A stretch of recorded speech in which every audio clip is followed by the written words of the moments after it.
Welcome back to Hydrohaven, where we don't just garden, we cultivate smarter, richer ecosystems from the ground up. Today let's talk compost, but not the casual kind. We're not here to toss a few scraps in a pile and hope for the best. This is about doing it right, understanding the science, and mastering a method that transforms waste into black gold, an invaluable resource for anyone serious about soil health and sustainable gardening. Start with the right materials. But think beyond kitchen scraps. Effective composting begins with knowing exactly what to feed the pile. Most people know about the basic greens and browns, but to do this right, you need to think in terms of carbon to nitrogen ratios, microbial fuel, and moisture balance.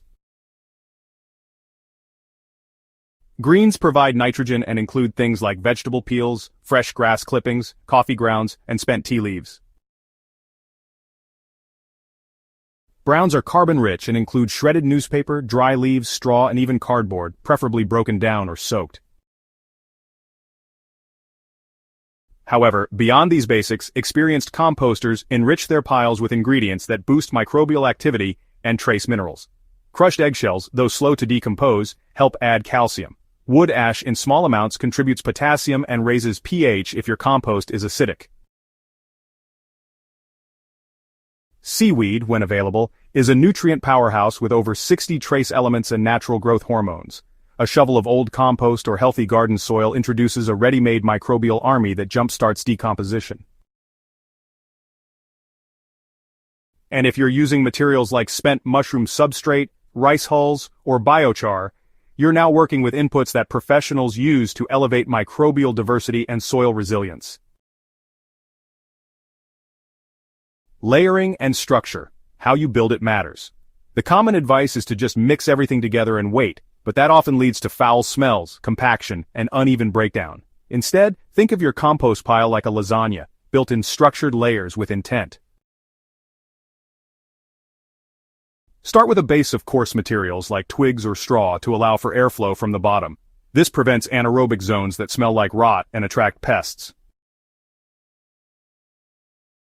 Then alternate layers of greens and browns in a rough 1:3 ratio by volume. More browns than greens to balance nitrogen intensity. A mistake many gardeners make is adding too many wet kitchen scraps without enough absorbent carbon material. This throws off the internal temperature and suffocates microbial life.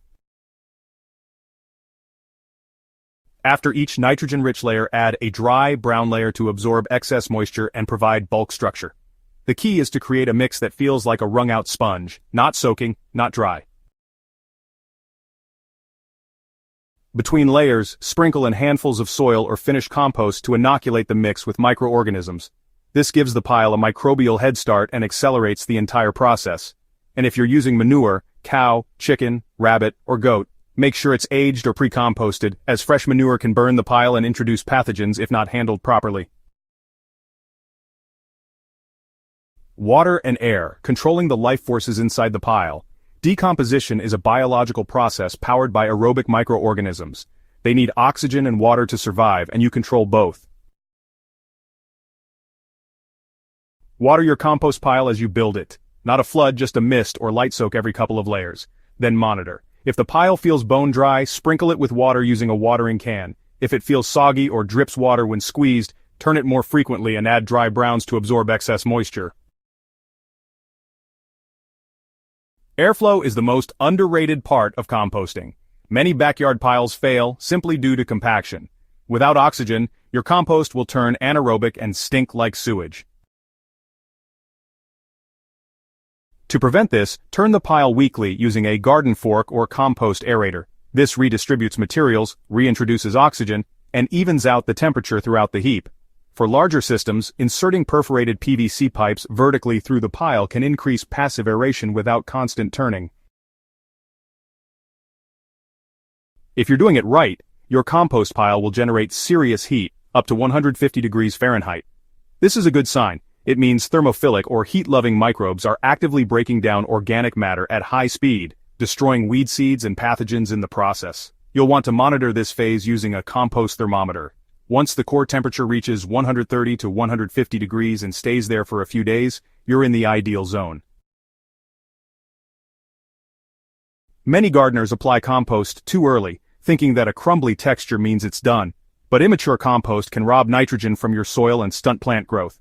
True maturity comes after curing, which is a slow breakdown process where microbial activity stabilizes. This phase can take an additional 4 to 6 weeks, during which the pile cools and fungal activity increases. You'll know your compost is mature when it smells earthy and rich, no longer heats up after turning, and contains no recognizable food scraps. The texture should be dark, crumbly, and moist, but not wet. When squeezed, it should hold its shape briefly, then fall apart. At this point, it's safe and beneficial to use in your garden, potting mixes, or as a top dressing. When you make compost the right way, you're not just recycling waste, you're regenerating life. You're creating a closed-loop system that turns yesterday's scraps into tomorrow's harvest. Whether you garden in a balcony container or a sprawling backyard, mastering compost is mastering the pulse of nature itself. If you found this guide valuable, make sure to hit that subscribe button and share it with fellow gardeners who are ready to take their composting to the next level. Let's build a world where waste feeds the soil and the soil feeds us all. Until next time, keep cultivating with intention. This is Hydrohaven, where soil lives and gardens thrive.